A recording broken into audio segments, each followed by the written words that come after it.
Today's lesson is solving equations, and we're going to start with one-step equations. Now, the steps I go through as I teach this, I want you to practice each of these steps. Even if you can just figure it out in your head, I want you to follow the steps for this reason. Your equations are going to get more and more involved as the year goes on. The more you practice these individual steps, the fewer mistakes you are going to make when we get to the more involved equations. Okay? So the first thing I want you to do is I want you to draw a line down through the equal sign. The reason for that is it's a reminder for you that what you do on one side of the line, you have to do on the other side of the line. In other words, if you do something to the left side, you've got to do the same thing to the right side.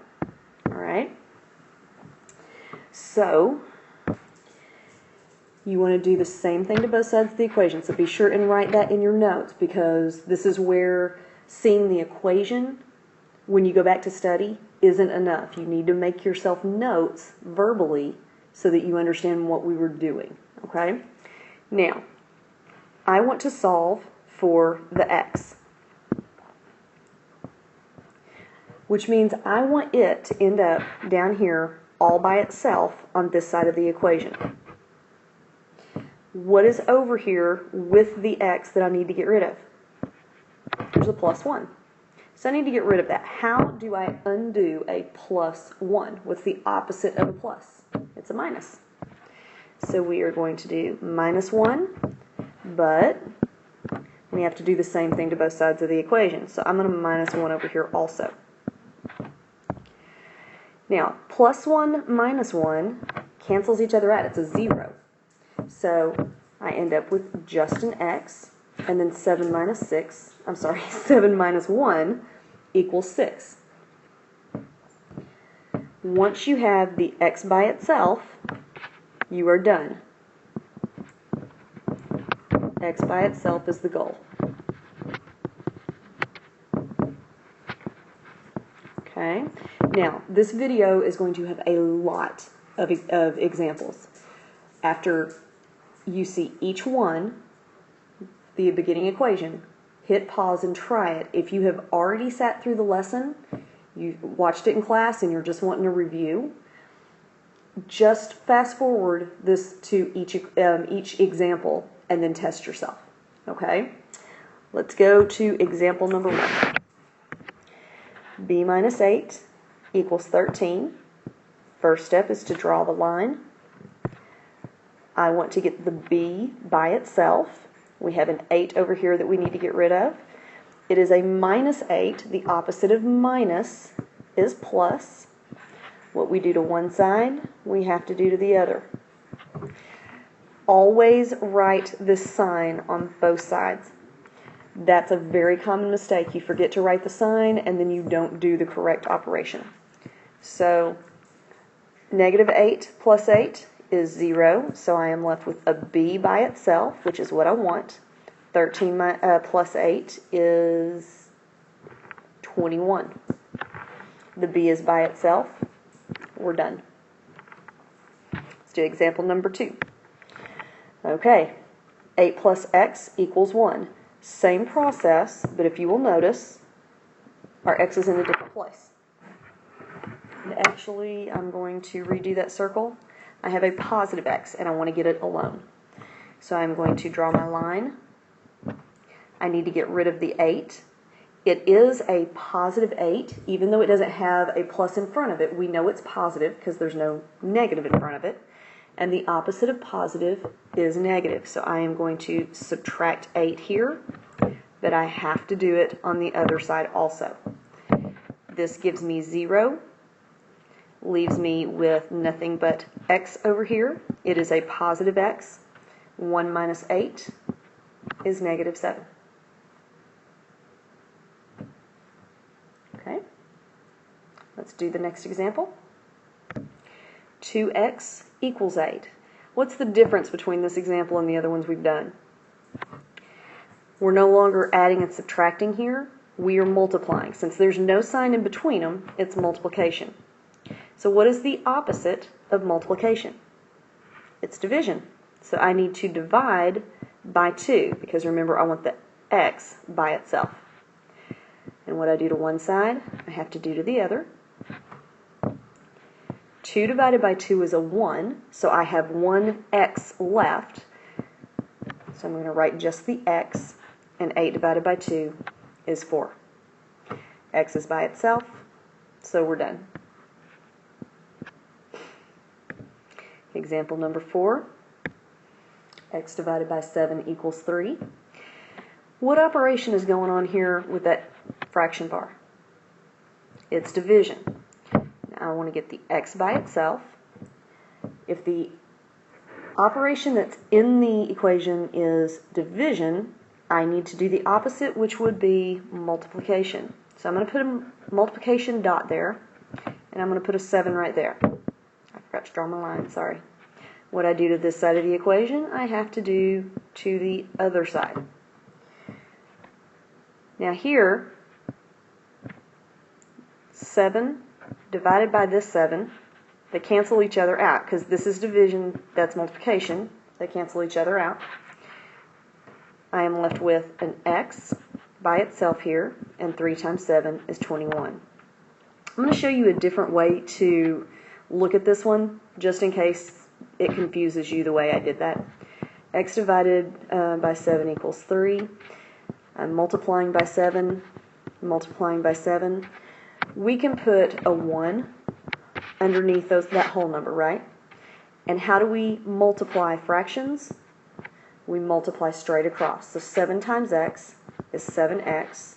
1 times 7 is 7.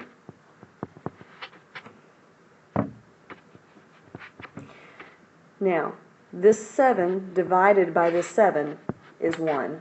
So we are left with x equals 21.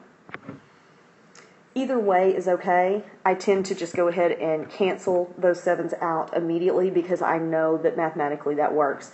If you need to do this process so that it doesn't confuse you, that's fine. Let's go on to example number 5. All right. Now we have 2/3 x, and here is my x. What operation is going on between the fraction and the variable? It's multiplication. What is the opposite of multiplication? It's division. Okay, we are going to take a little stroll down memory lane, how we divide fractions. So I'm going to come over here to the side, and I'm going to do 2/3 divided by 2/3. If you remember from middle school, we are going to keep it, change it, and multiply. So I'm going to keep the first one. I'm going to change the second one by switching the position of the 2 and the 3, and I am going to multiply. Now when I do that, again, we go straight across when we multiply fractions. 2 times 3 on the top is 6, and 3 times 2 on the bottom is 6, and 6 divided by 6 equals 1. So with that in mind, what I am going to do is I'm going to go ahead and just put my multiplication sign, and I'm going to go ahead and take that flipped fraction, or that changed fraction, and write it right here. Okay? So now I'm going to multiply straight across. 3 times 2 is 6. 2 times 3 is 6, and I have an x over here. Now here I'm going to go ahead and put my 1 underneath my whole number, which remember we can do with any whole number. We are going to multiply across. 4 times 3 is 12. 1 times 2 is 2. I'm going to extend my line a little bit. Now, 6 divided by 6 is 1, so I'm left with a 1x. And 12 divided by 2 is 6. And that's how you get rid of a fraction when it's being multiplied by your variable. So remember, when we are working with dividing fractions, make this note. Dividing fractions, we keep it, change it, and multiply. Okay? All right, let's do another one. 4/5 b equals 8. I still want to solve for the variable. Here it's a b. 4/5 is being multiplied by the b, so opposite of multiplication is division. This is just like our last problem. Let me do that in orange. 5/4 times 4/5. But what I do to one side, I have to do to the other side. So 5 times 4 gives me 20. 4 times 5 gives me 20. B equals, I'm going to put the 1 under the 8. I'm going to multiply straight across. 8 times 5 is 40. 1 times 4 is 4. On the left side, the 20 divided by 20 leaves me a 1b. And on the right side, 40 divided by 4 gives me a 10. I have the variable by itself, so we are done. Let's do the next one. Example 7 is y divided by 8 equals 3. Now what operation is taking place with that fraction bar? That is division. So I am going to do the opposite of division, which is multiplication. And again, I'm putting that multiplication dot there. Now, let's go ahead and I'm going to cancel those out. And I'm left with a 1y there. And 3 times 8 is 24. Okay. Now, we are going to go to two-step equations. Now, it's important to know that with two-step equations, we are going to be working PEMDAS backwards.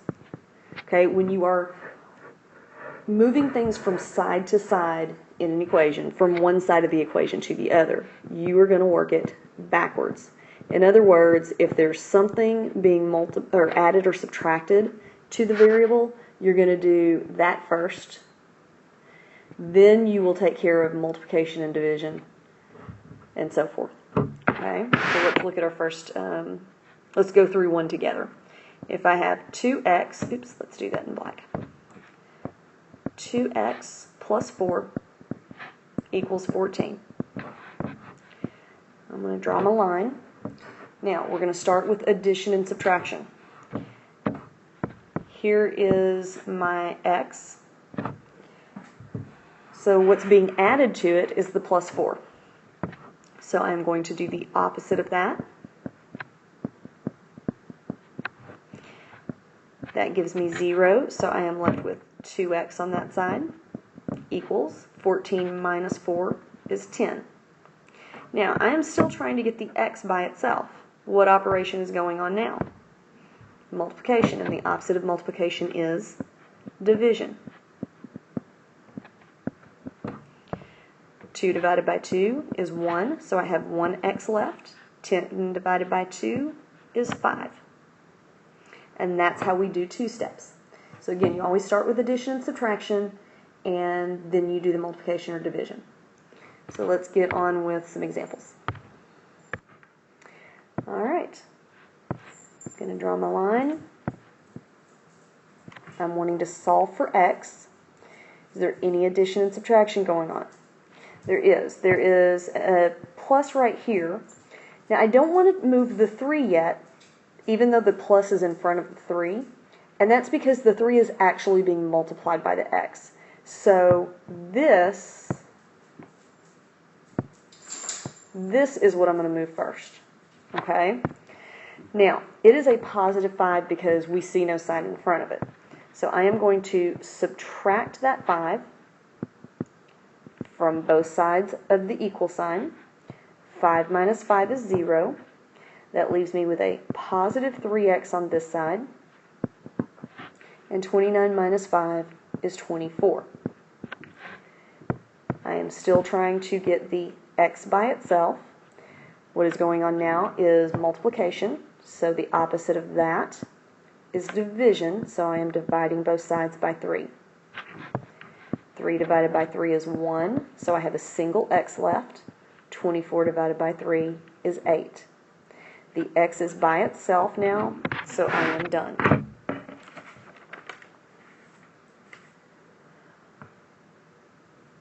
Let's try another one of those.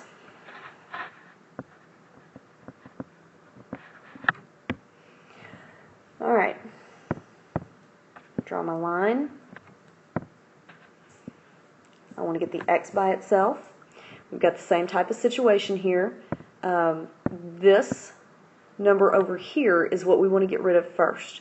Even though there's a minus in front of the 4 itself is being multiplied with the x. So we need to get rid of this extra number that's dangling out here.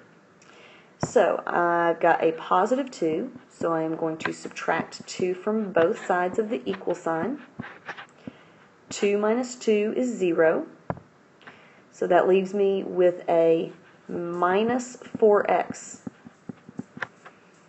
Now, I had to bring this down because the minus is there. If we just erase that, we've changed the problem. We can't just ignore the minus sign. So now we read that minus sign as a negative 4. Now, if it would help you, we can come up here and change that plus negative.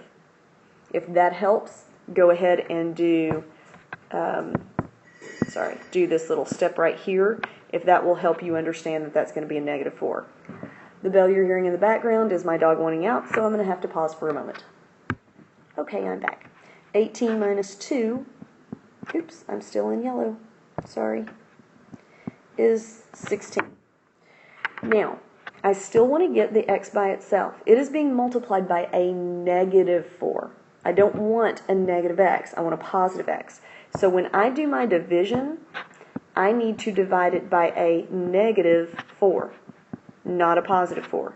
Because a negative divided by a negative gives me a positive. So I am left with a positive 1x equals 16 divided by negative 4 is negative 4. Because a positive divided by a negative is a negative. Okay? Let's look at something a little bit more involved. Alright, here's example 10. Now, this looks much uglier because there's more numbers. In algebra, you are always going to learn one more step to make it look uglier, and then you're always going to reduce it down to steps that you're used to. So the first thing we are going to do, because there is some multiplication, there's some multiplication possible here, we are going to do our order of operations first. Okay, we have parentheses, but we can't do anything with what's inside of it at the moment, so we go on to exponents, which there are none, which takes us to multiplication. So I'm going to do this multiplication first. 2 times 4x is 8x. Now, I am going to bring everything else down with me. At this point, there's no order of operations left. So I'm going to look and see that we have more than 1x. So I am going to combine like terms because I can. Both of these steps are things we've been working on. We're just adding them to the mix now. So I am going to combine my 8x minus 3x. 8x minus 3x is 5x, oops, back to the black. 5x plus 7 equals 15. At this point, it looks like all the equations we've been solving. So now we just follow that process. I am going to draw my arrow. I have my, oh wait, let's come over here. We're going to solve the equation now. Alright. I want to get my x by itself. So I'm going to subtract 7. Subtract 7. 7 minus 7 is 0, so I am left with a 5x equals 15 minus 7 is 5. No, it's not. Is 8. Sorry about that. Okay, I am going to now refocus on my x. It's being multiplied by something, so I'm going to divide both sides by 5. 5 divided by 5 is 1, which leaves me a single x. And I'm just going to go ahead and leave this as a fraction because it cannot be simplified reduced anymore as it is. I have my x by itself, so I'm done. Let's look at another one of those. Okay, this problem is just like what we did. I have some multiplication that I can do, so I'm going to do that first. I'm going to bring down this negative 4b. 3 times 6 is 18, so I get a plus 18b minus 8 equals 20. It is important to bring down everything. Okay? At this point, I have some like terms that I can combine. So negative 4 plus 18 is a positive 14b minus 8 equals 20. Now it looks like the equations that we've been solving. So let's get to that process. The b is what I'm solving for. I want to get rid of the 8 first. It is a minus 8, so I am going to add 8. Minus 8 plus 8 cancels each other out. I am left with a 14b equals 28. I'm still trying to get the b by itself. It is being multiplied by the 14, so I divide by 14 on both sides. 14 divided by 14 is a 1b.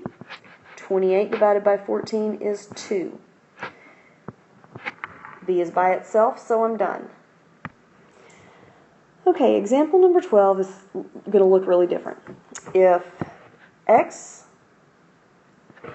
comma minus 4, we call this an ordered pair. You hopefully will remember from middle school. It's an ordered pair or a coordinate. The ordered pair is always in the form of xy. Okay. If it is a solution to the equation means that if we plug those numbers in, this equation is going to be true. So in other words, the left side will equal the right side. Now, if x negative 4 is a solution to the equation y equals 2x minus 6, what is the value of x? Now, the difference between what we've been doing is this equation, let's get rid of all the yellow here for a minute. This equation has two variables. It's got a y and an x. All the equations we've been working with so far only had one variable. So with the information given, is there any way we can make this equation only have one variable? Well, didn't we just say that this ordered pair was in the form xy? And what is in the place of the y value? Here is my equation. The y value right here is negative 4. So what I'm going to do is I am going to substitute negative 4 where there is a y. Now I'm going to bring down the other side of the equation. This equation right here looks like what we've been doing. So know that we can give you a situation with two variables, and somehow we will let you know what the value of one of those variables is. You've just got to be able to recognize, oh, there's the number I need to plug in for one of the variables. Okay? So at this point, we're just going to solve like we have been. Don't let it throw you that the x is on the other side. Okay? Remember, this is what we want to get by itself. So is there anything being added or subtracted to it? Yes, there is a negative 6. So I am going to add 6 to both sides. That gives me 0. I am left with a 2x over here. Over on the left side, negative 4 plus 6 is a positive 2. I still want to get the x by itself. It is being multiplied by the 2, so I am going to do the opposite and divide by 2. 2 divided by 2 is 1, so I have 1x, and 2 divided by 2 is 1. The x is by itself, so that works. Now, as far as the ordered pair that we were given goes, we can now rewrite that ordered pair. We know what the x value is, and it gave us the y value. So this would be the ordered pair for that equation, for the solution to that equation. Okay, let's look at one more. This is, you're going to have a problem like this on your homework, so that's why we're doing that. Example 13. If the equation y equals 2x plus 1 has a solution set. Solution set means numbers that are solutions. Has a solution set for the x values of 2, 4, and 6. Then what are the corresponding y values? Well, it's just told us that the x values are 2, 4, and 6. But it can only be one of those numbers one at a time. So what we are going to do is we are basically going to work this example, or work this equation 3 times. I am going to start with the 2, and I'm going to come down here and do y equals 2 times, I know that that needs to be substituted in for the x, plus 1. Now I have some multiplication here, so I need to do my order of operations. 2 times 2 is 4, plus 1. Y equals 5. Now, like it or not, even though we didn't have to move anything from one side of the equation to the other, we have solved this equation because my variable is on a side by itself right now. The y is all by itself. So that took care of the first x value. Now I am going to look at the second x value. I am going to rewrite y equals 2 times. Now I am going to plug the 4 in for the x, plus 1. I have some multiplication going on, so 2 times 4 is 8, plus 1. And 8 plus 1 is 9. Again, the variable is by itself, so I'm done. Last but not least, we have an x variable that is 6. So I'm going to do the equation one more time. Y equals 2 times. I am going to plug the 6 in for the x value, plus 1. There's some multiplication going on, so y equals 2 times 6 is 12, plus 1, and 12 plus 1 is 13. Again, the y is by itself, so that is done. So it asks for the corresponding y values. So I'm going to come down here and write my solution set for the y's as 5, 9, and 13. Now what this is saying is, I'm going to draw some lines all the way across the screen. When x is 2, y is 5. When x is 4, y is 9. When x is 6, y is 13. Now another way these could be written is the ordered pair 2, 5, the ordered pair 4, 9, and the ordered pair 6, 13. All right? This covers at least one example on every type of your homework. And if you have any questions, email me.